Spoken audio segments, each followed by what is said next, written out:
Sayang ano, kala ko si Kuya Kevin yung killer. Pero wala namang cross yung Sing Sing eh. Oo nga, Vince eh. Sayang. Pero ito lang sinisigurado ko sa'yo, Vince. Isa lang sa kanilang magkakaibigan ang pumatay doon sa lalaki sa may apartment. Alam naman natin, isa sa magkakaibigan, yung killer.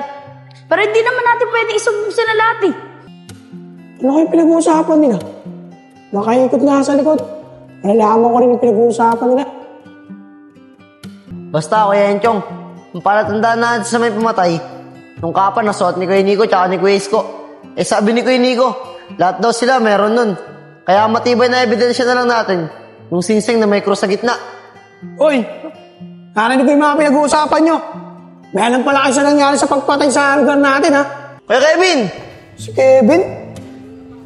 Wala naman si Kevin, ha? Kuya Enchong, takbo! Hoy! Saan mo na? Naisaan ako naman ngayon, ha? Kala nyo makakatakas kayo sa akin?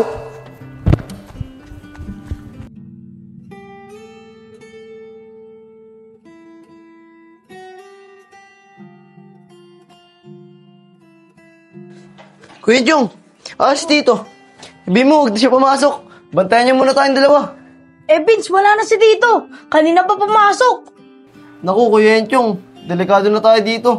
Baka mamaya puntahan tayo dito na lang kay Nico. Natatakot ako. Kaya nga, Vince eh. Sigurado ako, pinagpapalano na tayo ng mga yon. At alam na rin ng killer na may nakakita sa kanya. Kaya nga, Kuya Enchong. Kaya mas mabuti, huwag muna tayong lumabas ng bahay hanggat di pa nakakauwi si Tito. Isarado muna natin itong mga pinto tsaka bintana at magpatay na rin tayo ng ilaw. Para pag pumunta sila dito, isipin nila na walang tao. Oo, Vince, tama ka dyan. Sige na.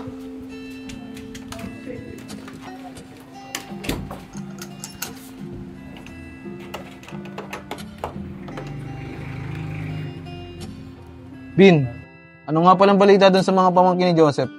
Bumalik ba sa inyo? Bibilin daw ba yung singsing? Hindi nga, Isko eh. Hindi na bumalik yung dalawang bata. Siguro, hindi nagustuhan ng magulang. Eh Kevin, kung dalhin mo kaya sa sanlaan, at least doon, mapapakinabangan mo agad yung singsing. Magkakapera ka agad. Mga tol, ayoko. Kasi, mababa lang bigaan doon sa laan. Eh tol, at least doon, sigurado, magkakapera ka agad. Magiging pera agad yung singsing na hawak mo. Pero sa bagay, ikaw may-ari niyan eh. Ikaw magdedesisyon. Mga pre, sasabihin ako sa inyo. Pinalaman ako kagabi. Oh, ano yun, Nico? Narinig ko kagabi yung pinag-uusapan ng dalawang bata. Sinong dalawang bata? Tsaka ano yung pinag-uusapan? Yung mga pamangkin ni Joseph. Narinig ko yung pinag-uusapan nila eh. Nakita daw nila yung pumatay dun sa lalaki sa may apartment. Talaga, Nico? Eh, sino daw ang pumatay? Hindi sinabi. Pero pagkakarinig ko, yung nakakapa daw. Yung pares na meron kami ni Isko. Tapa? Eh, di ba lahat naman tayo meron nun? Isa lang ibig sabihin nito. Meron pang isa sa atin ang hindi tumitigil sa mga gawain natin dati. Magsiamin kayo. Sino sa inyo yun? Teka, Enad, ano bang ibig mong sabihin? Pinagbibintangan mo ba kami? Oo nga, Enad. Baka naman nagmamalinis ka lang. O baka naman ikaw ang tumira doon. O teka, bakit ako? Huwag nyo nga ibaling sa akin yung mga kasalanang ginawa nyo. O baka naman ikaw yun, Nico. Uy, teka lang. Ba't ako sinisisi nyo? Tsaka kung ako yung pumatay, di ko nasasabihin sa inyo yung mga narinig ko. Ganito na lang gawin natin. Para hindi na tayo nagtatalo-talo. Punta na lang natin yung dalawang bata. At itanong natin sa kanila kung sino talaga yung nakita nila. Tama ka dyan, Kevin. Tara, punta natin sa kanila. Tara! Tara mga tol.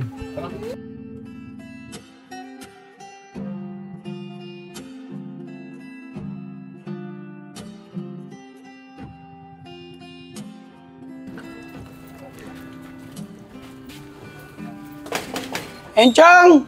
Vince! Oh, Vince, nandiyan na sila. Ano gagawin natin? Kuya Enchong, magtago tayo. Sige, sige.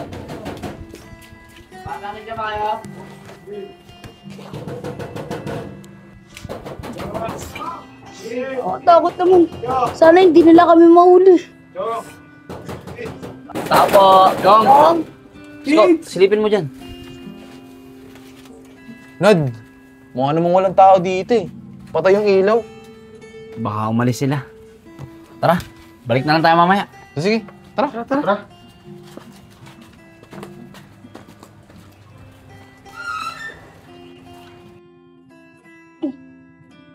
Parang wala nang kumakatok ah. Baka wala na sila.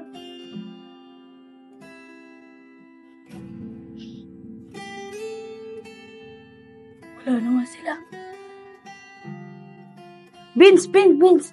Lumabas ka na dyan. Wala na sila.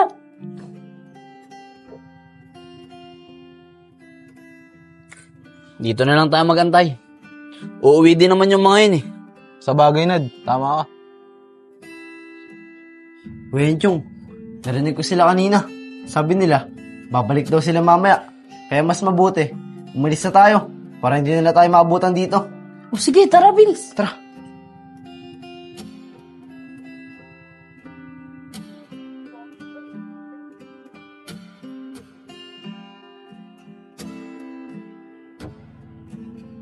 Uy, mga tol. Kuya Enchong! Ayun yung dalawang bata. Tara, takbo! Tara, bulay natin! Kuya Enchong, bilisan mo!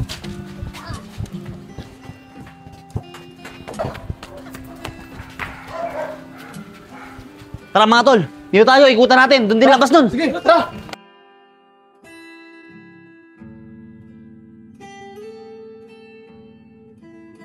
Uy, mga tol, sandali lang.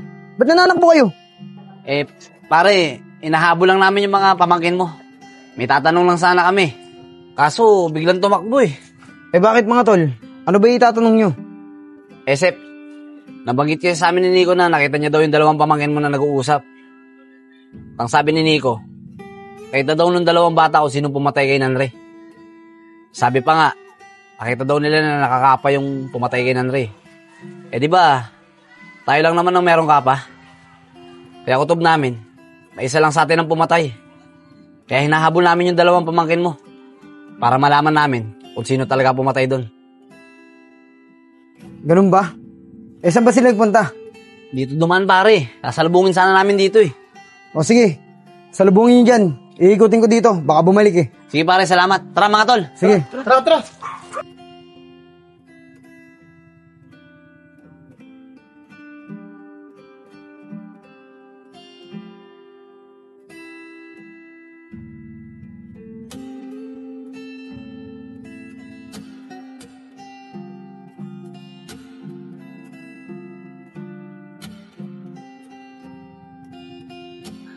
Wala dito mga tol. Sa kaya lumusot yung dalawang bata. Nad, dito lang yun eh. Wala namang ibang lulusutan dito yun eh. Ang problema, baka nauna silang dumaan dito. Teka nga Nico, bukod ba dun sa kapa, wala ka na bang ibang narinig dun sa mga bata? Alam ko, meron pa eh. Yung ano daw, yung singsing. Yung singsing daw na yun, kinuha daw dun sa pinatay, si Nanre. Palatandaan ng mga bata yung ano eh, yung may krus. Yung may krus sa gitna. Ano? Singsing na may krus sa gitna? Uy, parang Joseph, ano, papasok na? Oo tol, papasok na ako. Ingat ka pre ha. Ay, siya nga pala tol, buti nakasalubong kita. Eh may aalok sana ako sa'yo, ito singsing oh. Pre, ang gandang singsing nito ah. May krus pa sa gitna. Kaya lang tol, wala akong pambili na ito eh. Si parang Kevin niya kahapon, may inaalok din na singsing. Ganto rin, ginto rin. Kaso, walang makabili sa amin eh. Ganun ba tol? Sige tol, maraming salamat na lang. Paano, papasok na ako. Sige pre, try mo alok sa iba, baka may bumili. Sige, Ingat pare. sige. Nalintikan na mga tol. Delikado yung dalawang bata. At kilala ko na rin kung sinong killer. Ha? Sino? Si Joseph mga tol. Ano? Kilala nyo naman si Joseph, di ba? Wala siyang pakialam. Kahit kamag-anak niya pa, titirahin niya. Papagtakpan niya lang yung mga kasalanang ginawa niya. Mabuti pa, ang gawin natin, maghiwa-hiwalay tayo. Kevin, Isko, tumawag kayo ng pulis. Nico, sumama ka sa akin, hanapin natin yung dalawang bata. Sige na. Sige, tara! Tara. Kuya Enchong, saan tayo pupunta na ito? Di ko nga alam, Vince eh. Tara, punta pa tayo sa taas. Sige, tara. Sorry, ay mga batang yun. Uy, kayo Diyos dito! Dito! Oh, mga bata, kanina ko pa kayo hinahanap ah. Ano ba nangyari? Eh tito, hinahabol po kasi kami ng mga kaibigan mo eh. Eh bakit ba nila kayo hinahabol? Basta po, Tito. Mahabang kwento po. Ganun ba? O sige, sumama kayo sa akin. Tara po, Tito. Tara. Tito, bakit naman po dito tayo pumunta? Nakakatakot naman po dito.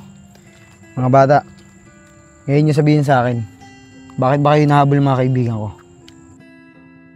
Tito, makita po namin kasi yung pagpatay sa kalugar natin ang duda po namin, isa po sa mga kaibigan nyo yung pumatay. Paano mo naman sabi yan, Vince? Nakita nyo ba yung itsura ng pumatay? Hindi nga po, Tito Pero suot po ni Kuya Nico na kapa. Ganun po yung suot ng pumatay. At yung singsing po na kinuha niya sa pinatay, ayun po yung magiging palatandaan namin para makilala namin yung killer. Ano ng plano nyo ngayon yan? Kapag nakita nyo yung killer? Susumbong po namin siya sa pulis para mauli siya dahil mali po yung ginawa niya. Ganun ba? Maganda naman pala yung intention nyo Tito, nasasaktan po ako. Kuya Jong, yung singsing suot ni Tito. Takbo, Kuya Jong! Saan ka pupunta ka? Sige! Tito, Pag di ka bumalik dito, sasaktan ko tong kapatid mo! Bitawan mo ako, Tito! Balik! Tito, bitawan mo ako!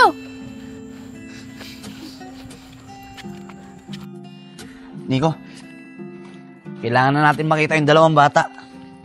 Dahil sigurado ako, sasaktan lang ni Joseph yung dalawang yan. Kaya nga, Nad kawawa naman yung dalawang bata. Sumunod ka sa akin, Nico. Dito tayo. Dito madalas dinadala ni Joseph yung mga nabibiktima niya noon Tara, sumunod ka sa akin. Tara.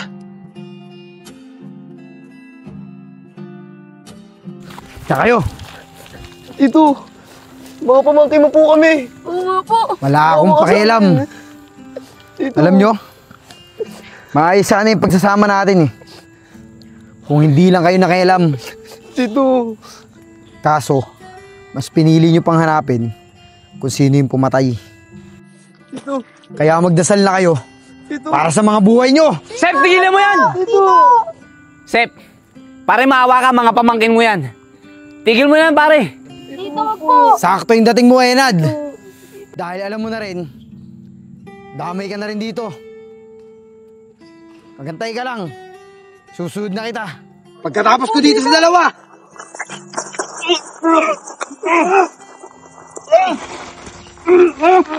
Sep, tumigil ka, Sep!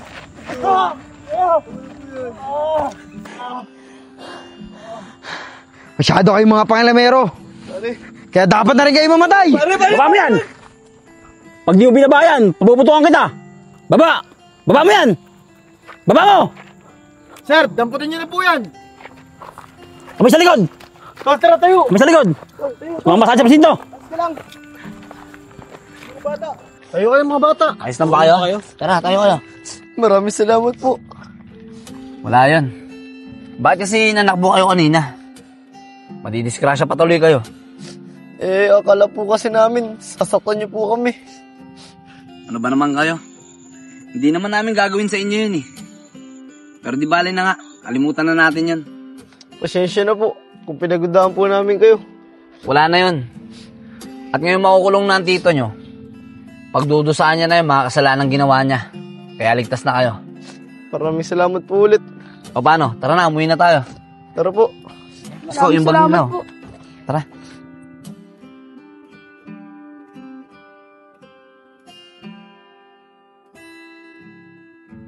Sila. Maraming salamat sa inyo sa mga ginawa niyong tulong para sa anak ko. Ma'am, wala po yun. Ginawa lang naman po namin yung alam naming tama. Maraming salamat po sa inyo. Kuya Nad, Kuya Isko, Kuya Nico, Kuya Kevin. Kundi dahil po sa inyo, baka napano na po kami. Oo nga po. Maraming salamat po talaga. Wala yun mga bata.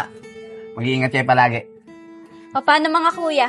Alis na kami. Maraming salamat ulit sa inyo. Sige po ma'am, ingat po. Ingat po kayo. Yang, ingat Ingat.